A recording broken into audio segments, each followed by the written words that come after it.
There are thousands of DOS games. Most of them are terrible. I play one selected at random with a 20-minute time limit and record it live. This is the result. Hello everyone, welcome back to another episode of the Random DOS Game Show. And today we have a game that's called Archipelagos by Paul Carruthers and Ian Downend. At least I think that's what the credits say. It's a little hard to read, admittedly, with the text there, but enter the hoversphere security code. This must be the copy protection. Well then, let me just use my powers of clairvoyance and enter that. And what do you know? It works. Alright, so mouse or keyboard? Well, I'm going to go with mouse, I think, for this. So M. Archipelago 1. Spacebar to continue. Return to select another archipelago. Okay. So let's go ahead and enter. And we're in. So I did a little bit of research on this game beforehand. And I'm glad I did, because the controls are a bit esoteric. And I don't think the game itself explains what's going on narratively. So to give you a brief rundown, this is a post-apocalyptic setting where essentially mankind has poisoned the Earth to such degree through pollution and whatnot that it's rendered it completely uninhabitable. And we apparently are in some kind of hovering device, and our task is to we're tasked with setting foot back on Earth and trying to purify it. But Earth is now just a series of isolated archipelagos due to the seafloor rising so much.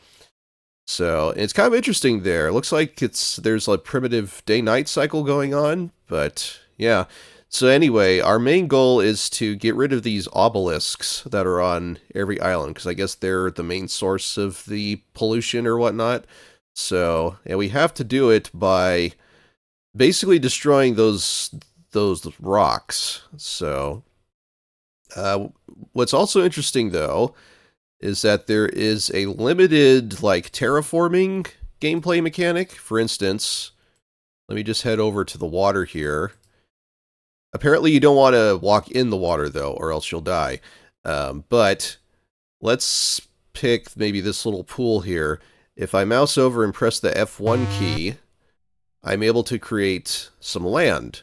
And if I press it again, because I initially just created some sand, but after pressing F1 again, you can create more solid ground to traverse on. And apparently in some of the more later stages, this factors into progressing with the stage. Like you need to create land bridges to other parts of the archipelago sometimes. So, controls are, even after I did consult the manual briefly, controls still do take some getting used to. Also, too, it's worth noting with the F1 key, the red patches of land you don't want to walk on because that's poisonous. These weird red trees, what looks like it has some sort of purple berries on it, these are dangerous. You don't want to touch the trees or the contaminated ground, because these basically are spreading the toxin all over the archipelago. So anyway, controls are a little hard though to get used to, because basically you walk to wherever your mouse cursor is on. There's no grid-based movement or anything like that. So what I'm trying to do is I'm trying to harvest these smaller little doohickeys. I think they're called, there we go. I think they're called enviro eggs or something like that. Basically, when you harvest them, they increase, you see on the bottom left corner there, that is your meter, so to speak, for creating these patches of land. You see every time I create a patch of land, it goes down slightly. So you kind of need to stay fueled up, I guess, so to speak, in order to use those things. So I need, though, to find the last rock of sorts. Oh, okay, well, and I got that one already. Ah, there it is. Okay. So yeah, so long as you mouse over the item and left click. Okay, and now there's a red bar that's popped up. And I believe this is time sensitive. It means you have a limited amount of time. Basically, now you can destroy the obelisk. So I think all you do is you do the same thing you do for the others. You just left click. And sure enough, there you go. So we have beaten the first stage, I think. Yes, Archipelago 1, solved in 4 minutes and 13 seconds. Yeah, I could have done that a whole lot quicker, but I was explaining things. So, yeah, it's kind of an intriguing, like, adventure puzzle game. So, yeah, Archipelago 2. So, let's go ahead and proceed. And yeah, now we're at Archipelago 2. I'm getting a little low on my terraforming juice, so I'll go ahead and harvest some more of these. I also checked, and there were different ports of this game as well for the Amiga and the Atari ST. And you can find gameplay footage of the other versions on YouTube. It's worth noting that it should probably come as no surprise given when this game came out, but the Amiga version is more impressive from a graphical and also sound perspective. Like you've noticed by now, I'm sure this uses PC speaker sound.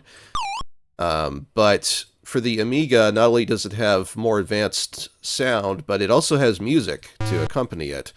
And it's kind of a shame that this DOS version doesn't have it, because it seems like the Amiga version's music really adds to the ambiance of the whole setting. It kind of has this eerie music that accompanies everything. Okay, Archipelago 2 has been solved in just 1 minute and 13 seconds that time. So we'll press spacebar to continue on. Archipelago 3. And you can pan the camera with the mouse cursor still on here, but as you can see, you turn far more slowly. So right-clicking toggles the mouse cursor on or off. And when you toggle it off, you can turn a whole lot faster this way.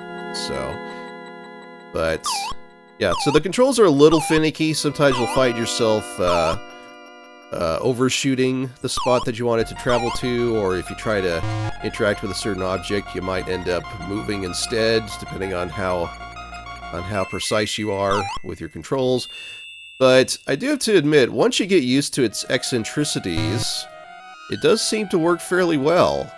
Let's see. So we only have one more rock. I don't think you can destroy these poisonous trees. I think I've tried before. Let's see. Yeah, you can cleanse the ground that it's on, but it doesn't actually destroy the tree itself. So you have that to keep in mind as well. And you don't want to just purify and create ground willy-nilly with your limited supply. So there's that going for it too. I think maybe later stages they add like other hazards and things like that as well, and I think purifying the ground on the normal trees doesn't do anything either. But it looks like we found the last rock. Okay, so we need to head back to the obelisk. Let's go ahead. The obelisk is surrounded by toxins here, but I think I can just reach out and get it without having to worry about purifying the ground. Yep. And Archipelago 3 solved in 1 minute and 50 seconds. Nice. And apparently there's this like world, or these archipelagos, there's like a ton of them apparently. I think there's like literally thousands of these archipelagos. Now I think the first 100 of these were handcrafted, but I believe the rest were procedurally generated.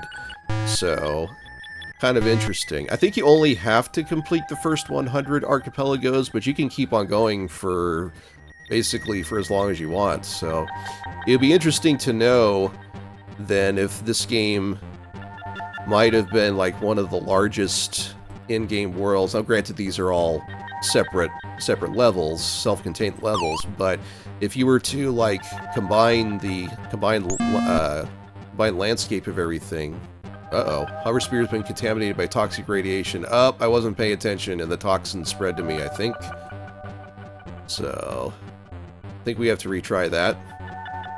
So you have to be aware of the spreading toxins that these weird contaminated tree things will spread. So that was my bad. I was talking too much. But anyway, you know, if you combine the landmass of all of these 10,000 archipelagos or so, like, are we looking at an in-game world that might rival even the likes of like Daggerfall for like the largest in-game world to explore and such? Although admittedly, the appeal of exploring this world is a lot more limited, but not to mention you're under a time constraint. But it's a pretty fascinating game, though, I gotta admit. And I'm generally not one for puzzle games, but this one works pretty well, I must admit.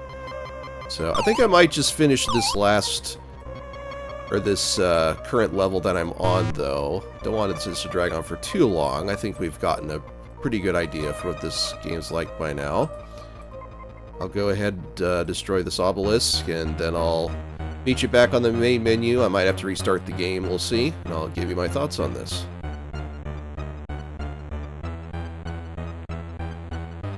Archipelago 4 done. Solved in 1 minute and 14 seconds. Nice. Okay, so a bit of an addendum here before I give you my closing thoughts. As I was exiting the game, there appeared to be no save feature, and I was initially going to mention that as a potential mark against this game, but when I started a new game, I did play a bit more off camera, and I got to level 6, and it says here for the return function to select another archipelago. And as you can see here, I'm able to jump straight to Archipelago 6. So I guess the game does actually keep track of your progress, and you're able to pick up right where you left off. I guess I just have never seen a save feature being implemented in quite this way before. So yeah, you're able to just go pick up right where you left off. So you don't have to beat this entire game in one sitting, which is good, if there are indeed 100 levels that you have to beat. So yeah, I'll just give you my thoughts here, I guess, as I play a bit more of level 6. So yeah, so that's Archipelagos, and talk about an intriguing title here. And honestly, this is one of the many reasons why I have such an affinity for the DOS gaming library, because you run across these weird and wonderful titles like these that are like borderline experimental, really. And you really don't get these kind of experiences anymore, aside from maybe the more obscure corners of the indie scene nowadays. But yeah, this is definitely a title that I would say is well worth checking out. Even if it's not to your liking, I would say at least give it a try so that you could say that you've experienced it. Because, yeah, this is definitely a game that's worth experiencing, I think, regardless of your gaming preferences. And if you like weird and surreal DOS games, then there's more where that came from. We cover all kinds of DOS games here on the channel between our regular uploads and archive playlists. And if you like what you see here, consider subscribing. That wraps it up for today. What an interesting oddity of a game. And until next time, take care, everyone.